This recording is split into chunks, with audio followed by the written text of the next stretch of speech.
The decision to kick out Syria's senior envoy follows a horrifying massacre of civilians in one town. More than 100 people, women and children, and entire families shot in their homes execution style.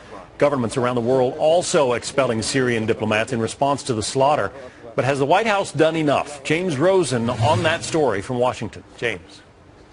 John and Jenna, good morning. We're tracking these developments as they're going on down on the ground in Syria, and things are just going from bad to worse there. Here in Washington, the top Syrian diplomat has 72 hours to leave the country. He is the chargé d'affaires, which usually means in an embassy that he's the #2 official for that country. The Syrian ambassador was Imad Mustafa. He has been out of this country for some time, recalled to Damascus. Now the United States has kicked out the #2 man at the Syrian embassy. Of course, we essentially closed our embassy in Damascus in February and withdrew our ambassador, Robert Ford, due to the worsening conditions in the country.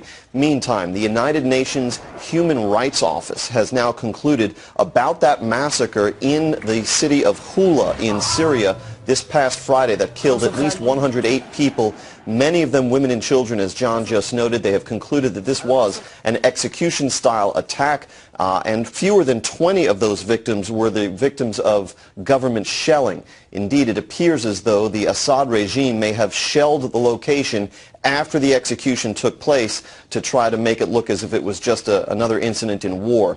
In fact, it's shaping up as one of the worst massacres in a long series of them since the uprising began in Syria some 15 months ago. John and Jenna? And is anybody in Washington talking about anything beyond expelling diplomats as a way to respond to this massacre?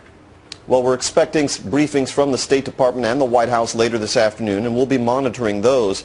But officials here will tell you that they face a real serious shortage of options in Syria. This is a country with a 600,000-man army and with some means to defend itself, unlike Libya, really. And moreover, there is no clear alternative to the Syrian regime right now on which we could potentially peg our hopes. The Free Syrian Army, which has its headquarters in a series of tents outside Syria near the Turkish border, not really an effective army at all, and not really truly beholden to any kind of civilian leadership. So it's a very difficult situation for policymakers here. One thing you can be sure of, that it will remain a campaign issue as the campaign heats up in this country. Mitt Romney, the presumptive GOP nominee set to clinch the nomination later today, was very vocal over the weekend in saying that the United States needs to do more. It's just not clear to policymakers in the Obama administration exactly what they can do to set up a good situation beyond Bashar al-Assad. Yeah, John and Jenna. It's just awful to see that slaughter going on. James Rosen, thanks.